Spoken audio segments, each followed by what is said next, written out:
Hello, my name is Veronika Vitázková. I'm very happy to be part of EdHeroes Global Forum, invited by Nano Symphony.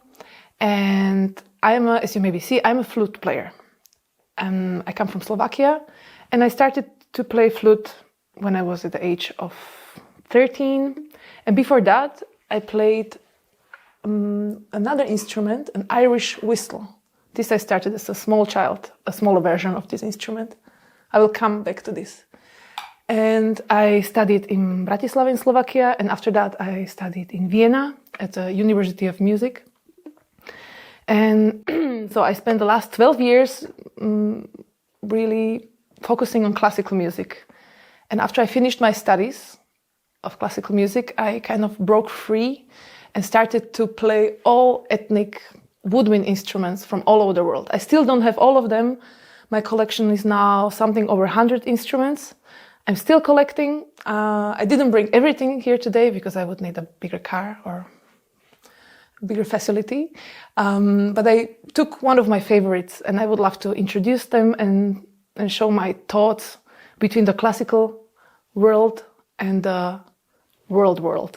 As first, I would like to show you the classical flute. Maybe you saw it in the orchestra, or the kids start to play a recorder, and then when they are really good, they switch to this flute. It has plenty of mechanics here, and at first I show you how it just sounds.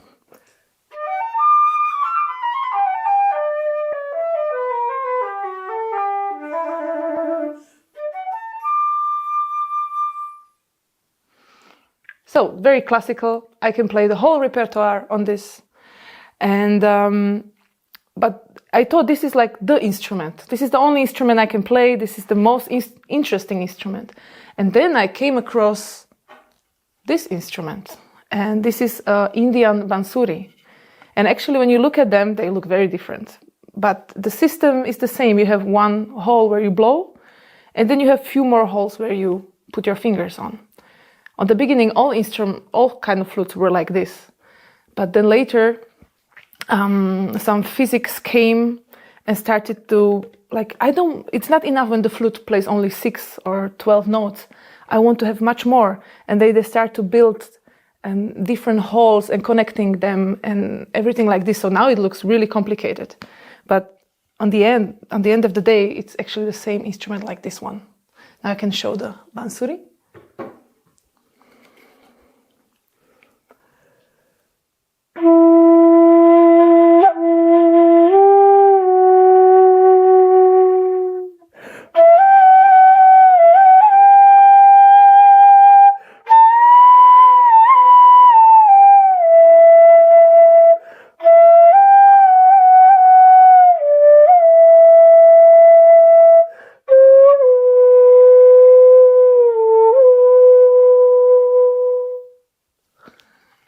Yes, and what I find fascinating from our classical music world is that when you play notes on this instrument and you play some Mozart or something in this direction, you try to connect the notes as clean as possible. So the idea that you connect 2 notes goes like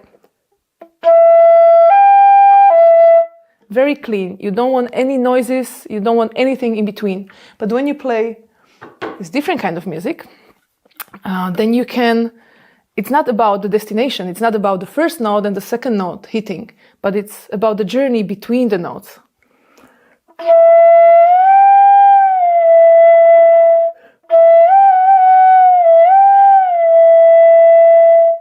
And I love this idea that the journey is actually the way there is the most important thing, not the destination itself. Very different from classical music. The next thing, what fascinates me, is, for example, this instrument. It's called shakuhachi. It's from Japan. And this one has only 5 holes. But you can play almost everything like on the concert flute. But it's very simple, and it's extremely difficult to play. And since it's so difficult, there is this saying, they have a philosophy, and that goes, when you play something or do something, it was meant to happen. So mistake doesn't exist, because if you make a mistake, you were supposed to make a mistake, so it's not a mistake. And that's very different from classical music. And when you are trying to win an audition to play in orchestra, or you're going to all these competitions, it's all about counting mistakes and to get numbers like who's the best, who's the second best, and who made it, who didn't make it. And with this instrument, there are no mistakes. There's only, if something happens, it was supposed to happen. And that's really, I think that's wonderful.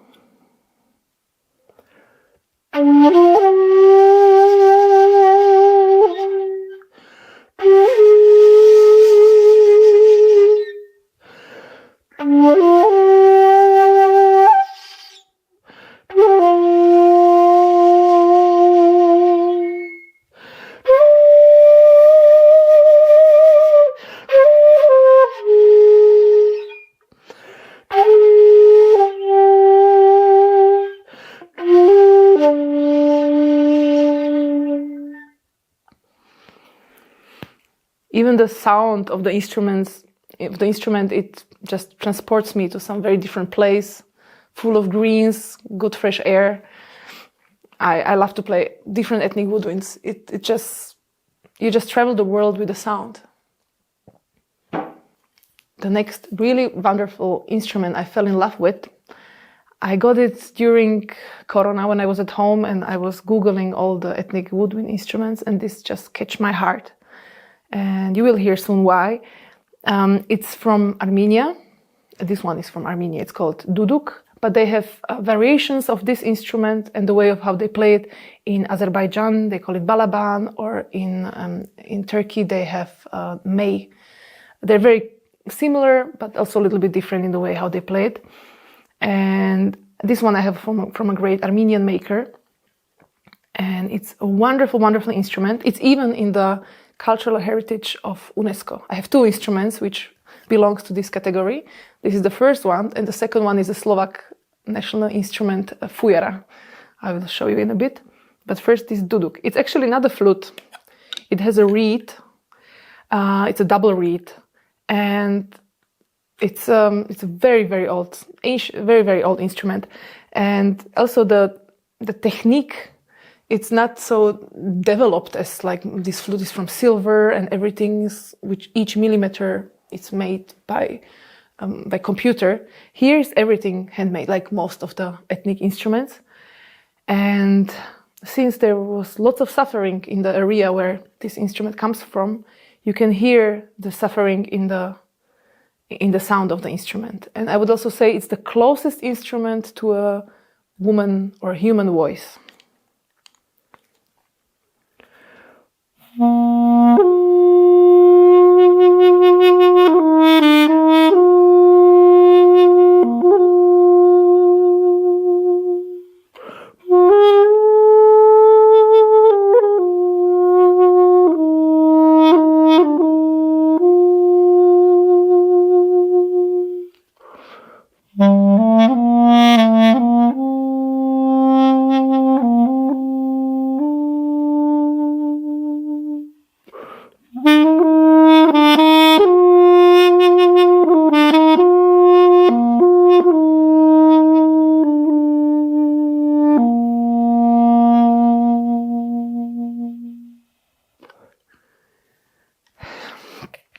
I love it.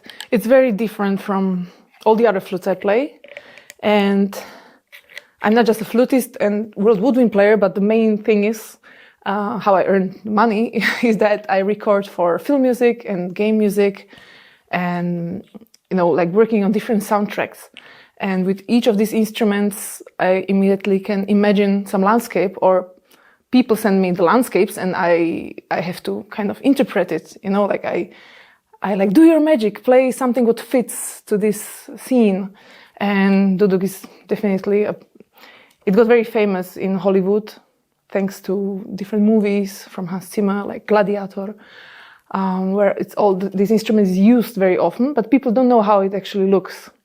So I'm happy that people getting to know what's the origin of the instrument, and that there's a very long history to it. And I think it has to touch every soul. It's simply a wonderful instrument. This instrument is called fujara. It comes from Slovakia. I mean, nothing comes from some country just like this. It's like somebody brought it, music instruments, they were always like presents. So somebody took something from somewhere, gave it as a present. There was some other person who was very good with working with wood, and they decided to make a different copy, but a little bit customized. And then it somehow arrived to Slovakia, and here really in the Tatras, in the mountains, there are really big trees. So men told them to themselves, like, why not to make this huge overtone flute, which is nowhere else on the planet Earth. And it also became in the cultural heritage of UNESCO. And I show you how it sounds so you understand like why it got to this category, same as duduk.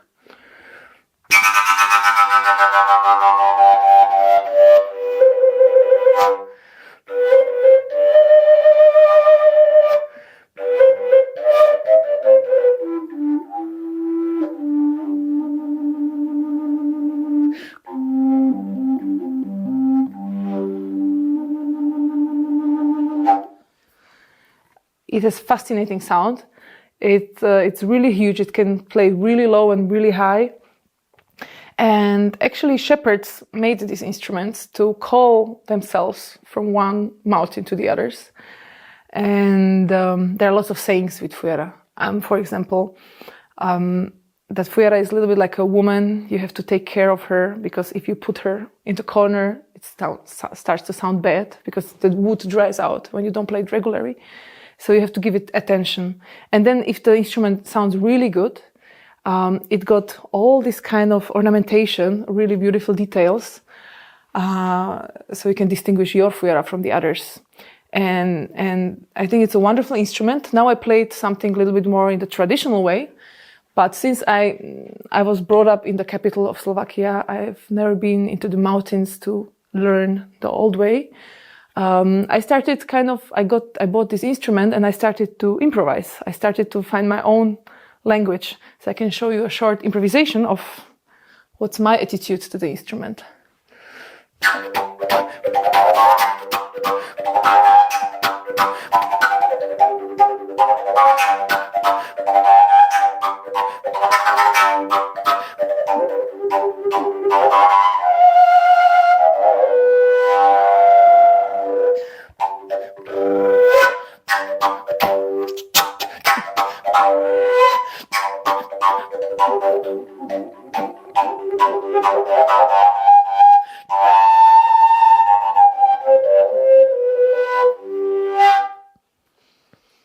A younger sibling of fujara is koncovka, what in English you could translate as the ending. This instrument is very typical in Slovakia, in Poland, in Hungary, in Romania, in Ukraine. There's always some little bit different name. And what's fascinating about this instrument is that it actually doesn't have any holes, only the end. There's nothing in between. And you can make so many sounds with it. It works on the same principle as fujara. That means it's overtone flute. I show you the overtones.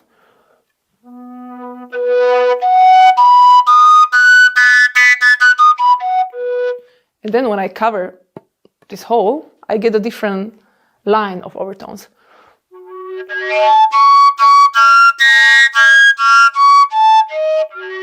And when I combine them, I get a scale.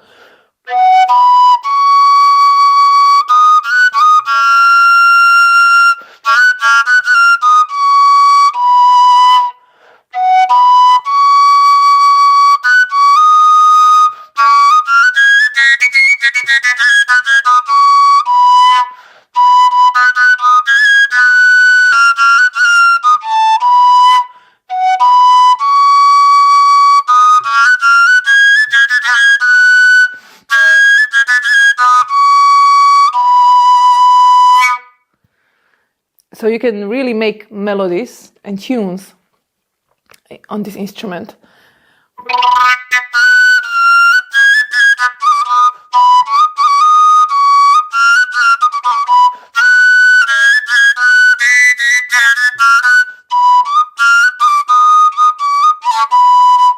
And my konsolka maker, he made an extra hole. I mean, the normal instruments don't have them, but I have one extra.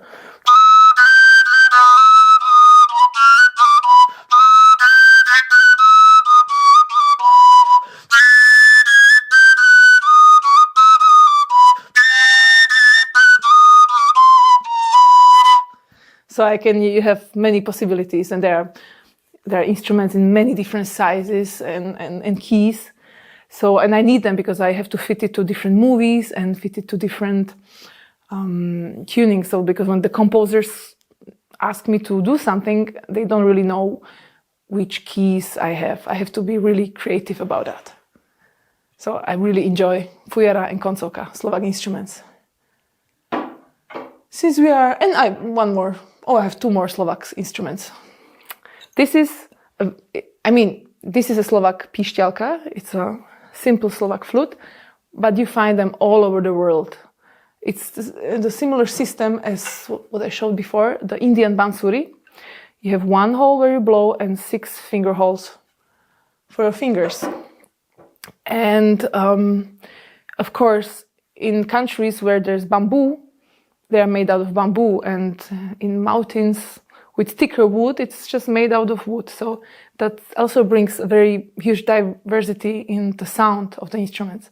And the next thing which I realized studying all these instruments is it very much depends on the language of the country. Like some languages are much faster and some are way laid back, and you can hear that in the music. Or some languages have more accents or more consonants. And you can just hear it in the way how people play the music. It's all connected, the language, the music, and it inspires each other. So this is a Slovak pišťalka.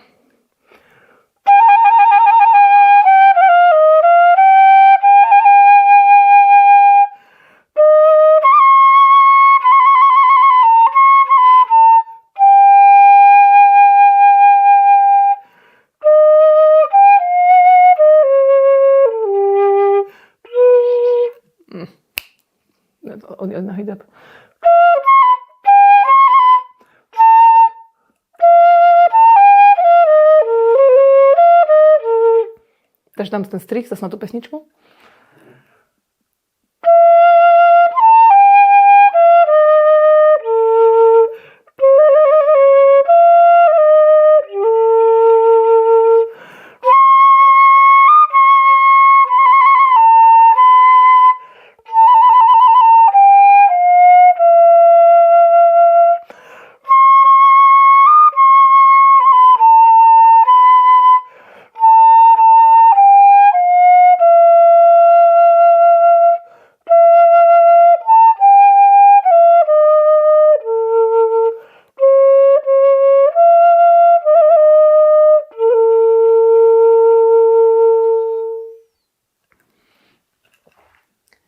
I have one more Slovak instrument here, because one flute is not enough. I got a double flute. It's called dvojačka. You find it also on Balkan, in Serbia and Croatia. They have very similar instrument to these ones.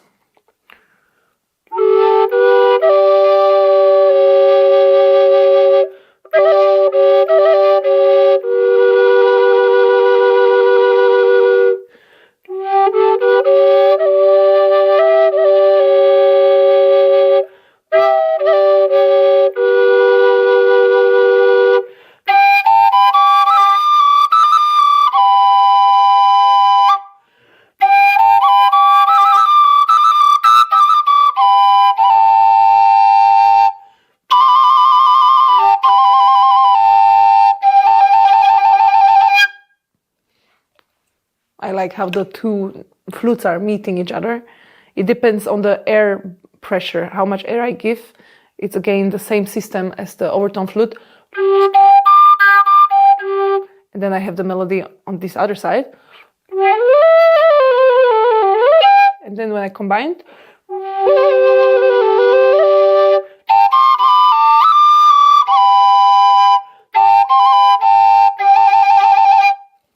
I love that.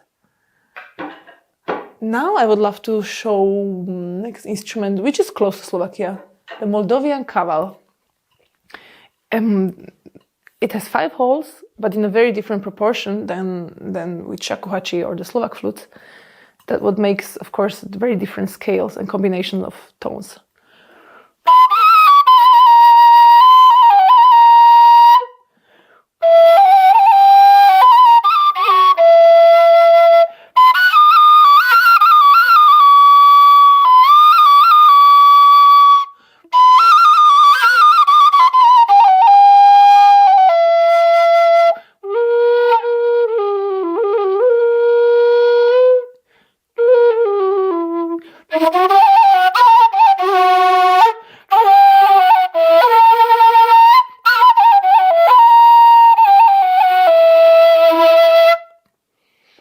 You cover with your lower lip, you cover a little bit this hole, and then you get this kind of distortion, and you can play with it to have a clean sound or to have a dirty sound. Another wonderful instrument which I have from far away can be the Dite from China. This is a Chinese bamboo flute, and again, it's very similar system to the Indian bansuri or the Slovak pišťalka. It's again 6 holes and 1 for blowing, but there's 1 extra which is covered with a little membrane which makes the instrument resonate a lot. What gives it a very typical Chinese bass to it. It's much louder with it as without. You can even cover it with some tape, and then it behaves like a normal bamboo flute. But when you keep this dimo, it's called dimo, and you cover this membrane with this really thin bamboo leaf, it will make this effect.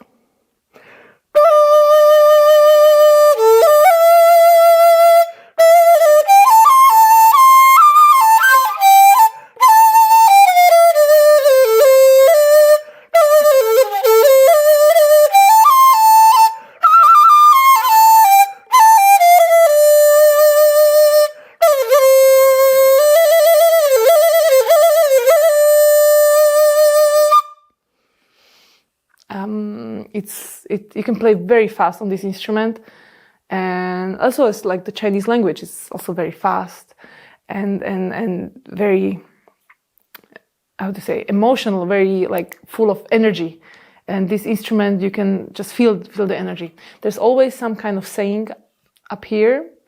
I cannot read Chinese, but it's something in the direction of some old poem about mountains and rivers and forests. So it's also nice to have, no other instrument has some text on it, only the Chinese Dite. Then I have here, now we can, for example, jump. We're jumping now, we can jump to Germany. I have this German instrument, it's called Gemshorn. It's a horn of an African cow, and it's kind of difficult to get the right material, and even if you get the right material, then to drill the holes and make it sound great, because each horn is different and you can do way less than with the wood. At least that's what the maker told me. So I'm now waiting for a really huge horn, but it's so difficult to get everything right. But this instrument really works. So this is called Gemshorn.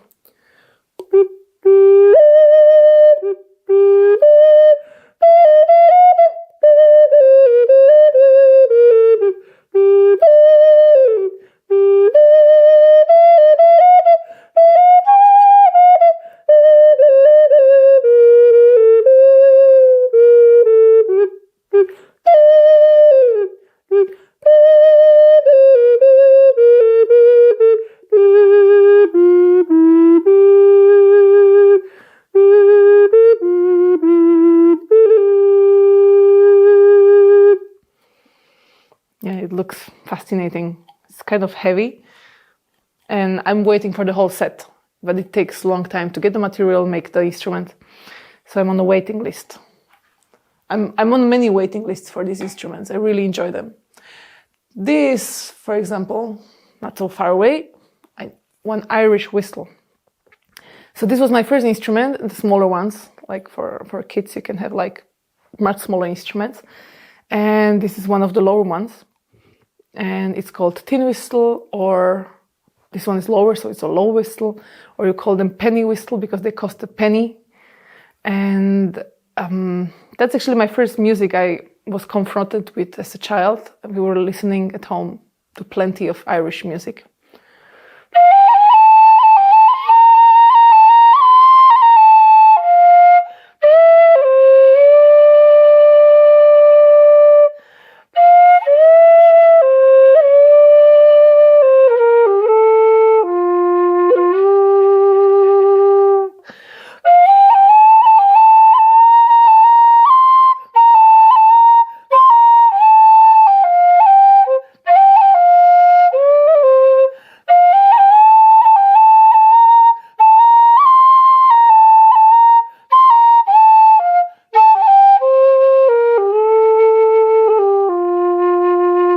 I was just improvising, and of course the Irish music can be also very fast.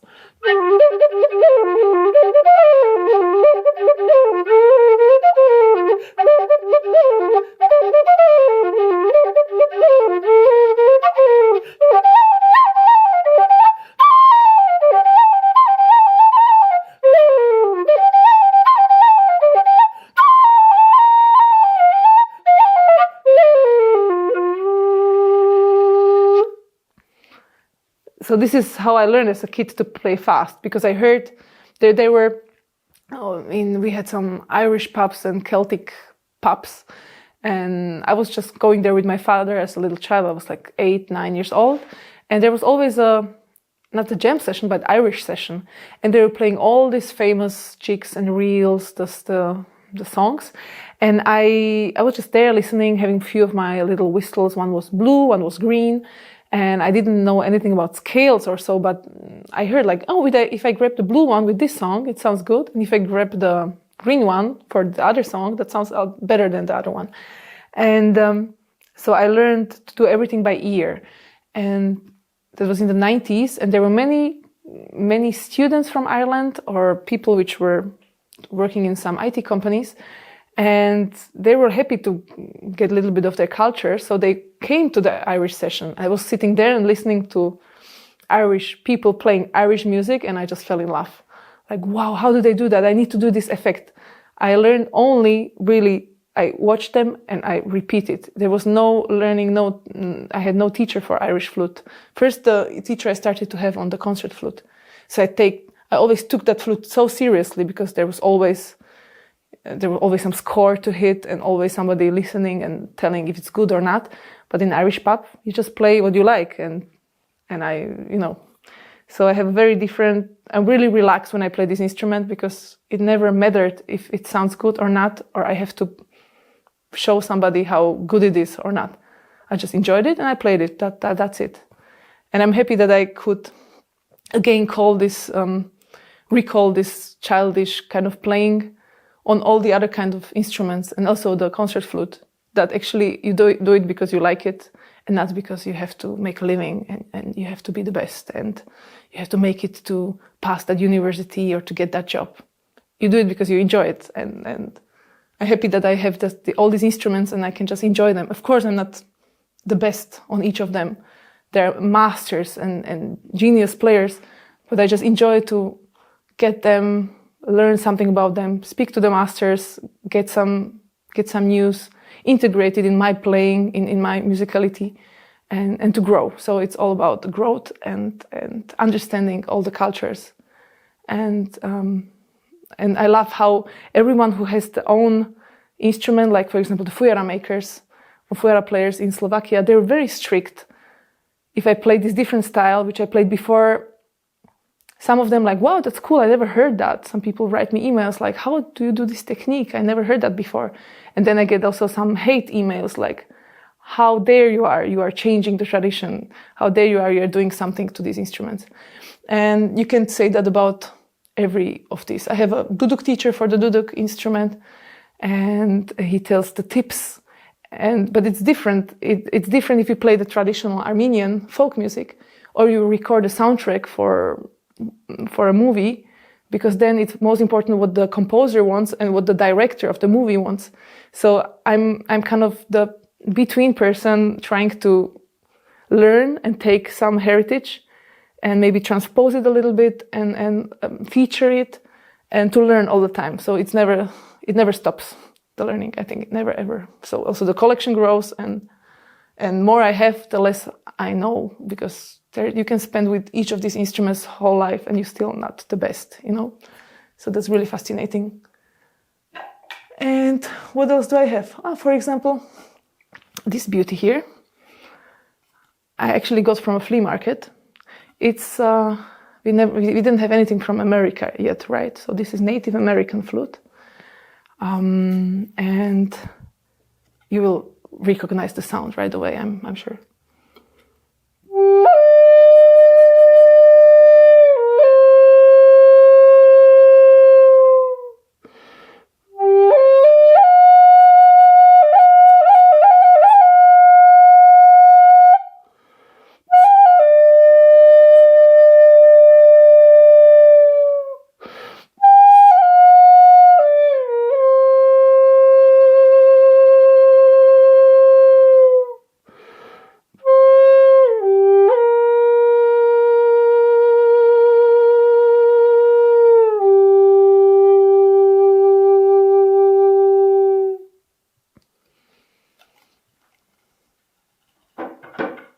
So that was it for today. That's all. That are all the instruments I brought.